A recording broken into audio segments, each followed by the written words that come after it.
Habakkuk 2. I will stand at my guard post and station myself on the lookout tower. I will watch to see what he will say to me and what I should reply about my complaint. The Lord answered me, write down this vision, clearly inscribe it on tablets so one may easily read it. For the vision is yet for the appointed time. It testifies about the end and will not lie. Though it delays, wait for it, since it will certainly come and not be late. Look, his ego is inflated, he is without integrity, but the righteous one will live by his faith. Moreover, wine betrays an arrogant man, is never at rest. He enlarges his appetite like Sheol, and like death he is never satisfied. He gathers all the nations to himself, he collects all the peoples for himself.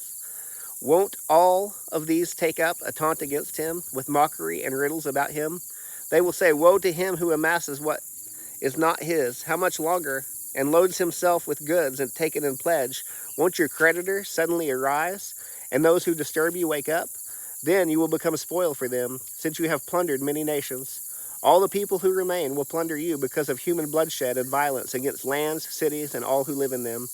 Woe to him who dishonestly makes wealth for his house, to place his nest on high, to escape the grasp of disaster. You have planned shame for your house by wiping out many peoples and sinning against your own self. For the stones will cry out from the wall, and the rafters will answer them from the woodwork.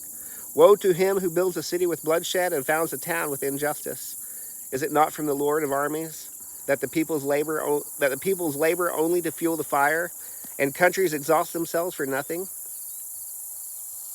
For the earth will be filled with the knowledge of the Lord's glory, and the waters, as the waters cover the sea. Woe to him who gives his neighbors drink, pouring out your wrath, and even making them drunk, in order to look at their nakedness. You will be filled with disgrace instead of glory. You also drink and expose your uncircumcision. The cup in the Lord's right hand will come around to you, and utter disgrace will cover your glory. For your violence against Lebanon will overwhelm you. The destruction of animals will terrify you because of your human bloodshed and violence against lands, cities, and all who live in them. What use is a carved idol after its craftsman carves it? Is it only a cast image, a teacher of lies for the one who crafts its shape? Trust in it. For the one who crafts its shape, trusts in it, and makes idols that cannot speak.